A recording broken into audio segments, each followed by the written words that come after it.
So this is the latest feature from Oscar-winning director Darren Aronofsky, who I believe is in director jail right now, based on the book and screenplay by Charlie Huston. Charlie Huston wrote this in 2000 or so, turn of the century.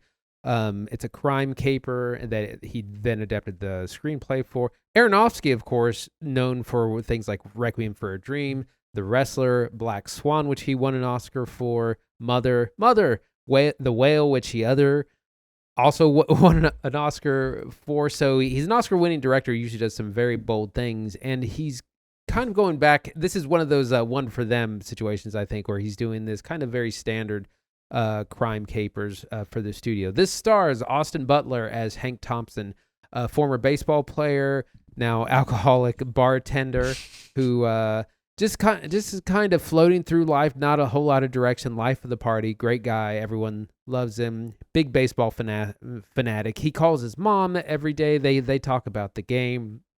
He has a love interest in Zoe Kravitz's Yvonne, who they have this situationship going on. She's helping him out. She's trying to get him sober because he's deep into the alcohol. One day, his not his roommate, his next door neighbor Russ, played by Matt Smith as a 90s punk rocker, needs him to look after his cat. Russ is leaving the country. He's got to go see his dad in England, watch the cat. Hank, being the good person he is, does exactly that. Eventually, some gangsters come by saying, "Hey, where's Russ? We need to talk to him." And he doesn't want to divulge information. They beat him up, and he's dragged into this world of crime and corruption, drugs, money, and his head's on the platter if he doesn't figure things out. He's got to try to get the money to the right people. He's got to get back in communication with Russ. Lots going on. Some of this works, some of it doesn't. Zach, what'd you think? So I think Caught Stealing is mostly a fun time, but I think it's ultimately a little too complicated for its own good. There's kind of a problem of too many characters in Caught Stealing, and you start to lose track of like who's double crossing who now and who owes money to what. There's a sequence where a couple characters like rapidly explain to another towards the end of the movie, like how it all comes together, all the pieces, right? What Liev Schreiber's doing over here and why Regina King is in this movie. Everybody clicks into place, and like I still couldn't really get to the bottom of it. And I'm sure somebody in the comments will be like, what do you mean? You're an idiot. But like, dog, like Aronofsky's working off of Huston's book. Like, it just seems like it kind of serves a few too many masters. I really like Hank. I really like what Austin Butler is doing in here, though he's a little low, I think, on the charisma. Like, he reminds me a bit of like 90s Keanu Reeves. Like, you just can't get like a lot of big energy out of him because he's doing this like low rumble voice thing that he does ever since Elvis. He comes alive in the action. There's a couple sequences when he's like real hammered because he is an alcoholic in this movie. Like that's when he comes alive. That's like, there's a sequence where he kind of gets a little bit of torture, and it's good. He's like running down the street. That's where I feel it. But like outside of that, he's a little low. The plot's a little complicated. I think it's fine. I don't think it's his best. I don't think it's his worst. What'd you think?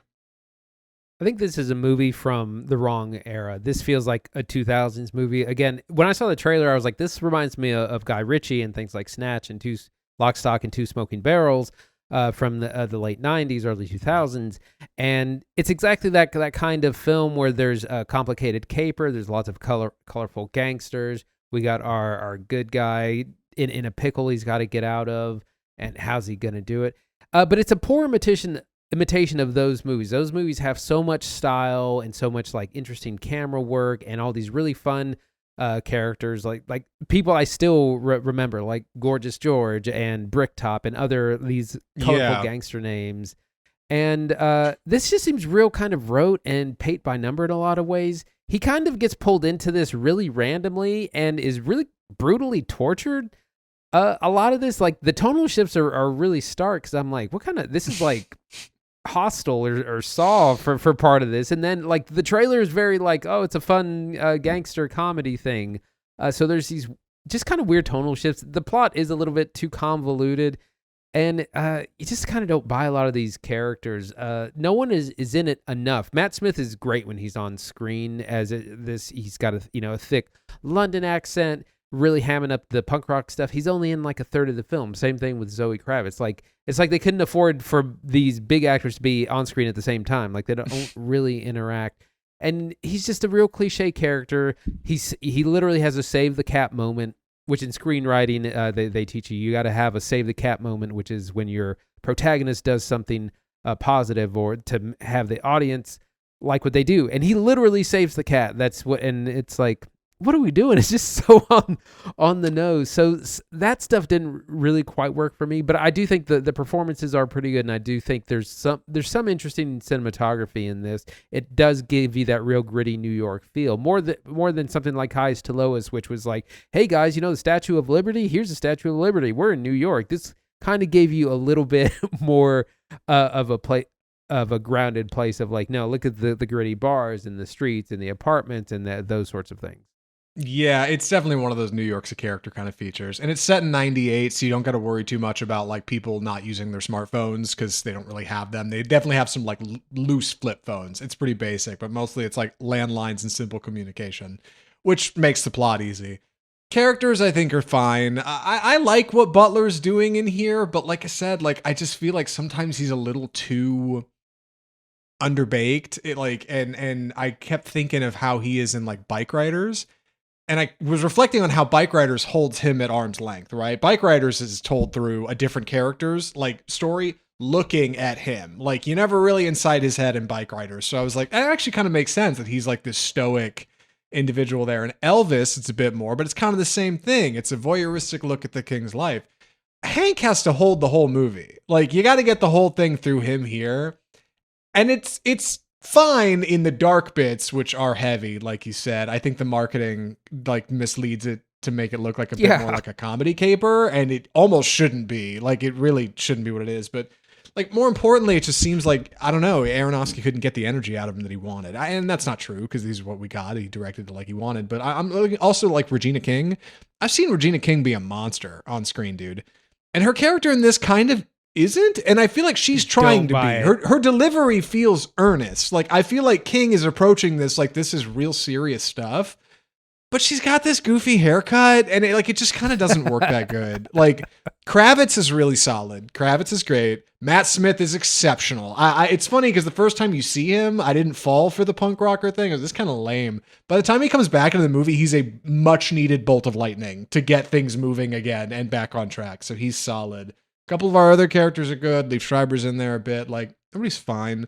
Also, like the cat, worth mentioning. This is a cat-friendly movie. There's a cat in here. It looks a lot like my cat, so I'm a bit pro there. And also, it's supposed to be a baseball movie.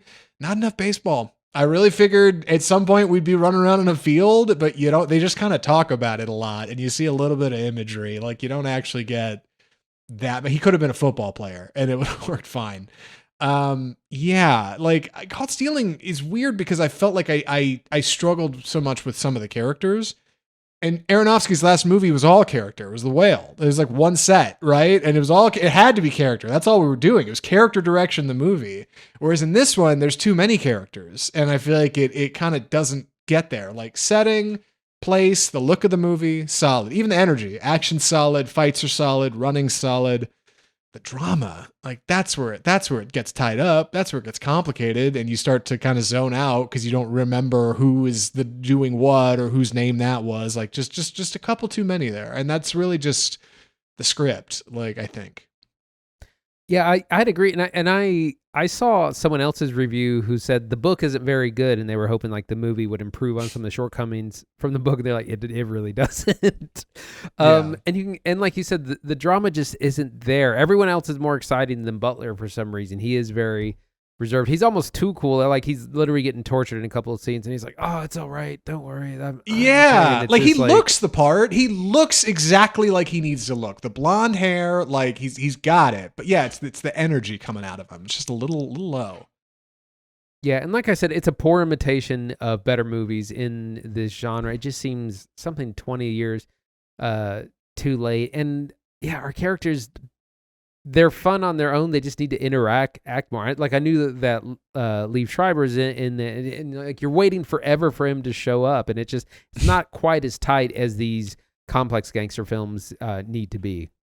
Yeah, some decent laughs in there, though. I want to say not as often as you think. The movie's marketed more like a comedy than it actually is. Like it's not quite as funny as I think they sold it as. It's much more dramatic, but some solid stuff in there, and also like some good dramatic filmmaking. There's a sequence when Hank starts to slip and he ends up drinking again when he's trying to get on back on the wagon, off the wagon, and on the wagon. I don't know, and Aronofsky tells all of the jump cuts of him drinking with like slow push-ins. And then right when Butler realizes he's gone too far and Hank goes, "Oh no, I've made a huge mistake," it comes to pull-outs. And it's the exact same. It's just pull out after pull out after pull out. And it's like, it's this great like breathe in, breathe out of dramatic filmmaking that I expect here. Like really solid. Like the action's great. Keeping up with Butler's fun. The plot's just a mess. Like that's the one thing about it. Like if it could shake a few characters, I think, and just kind of tune up the motivations of why we have a bunch of money and who's got to get it and why it's important and you got to get here by this time. Like I think it'd work a lot better. That's the one thing. I think the one thing I did enjoy is I think the action is done pretty well. There's a number of chases, of car chases, fight scenes, shootouts, probably some explosions here and there. That stuff is done really well. I think it's the first time I've seen Aronofsky really direct this kind of an action movie. I think that stuff works pretty well. It's probably some of the best parts of the movie. It's just like the script is just a little weak.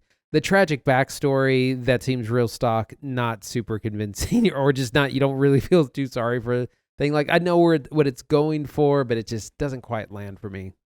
Andy, would you recommend Caught Stealing? I would say it's perfect for streaming. The performances are good, some good action. Script is all over the place, but I think it's worth putting on for 100 minutes once it comes to a streaming service near you.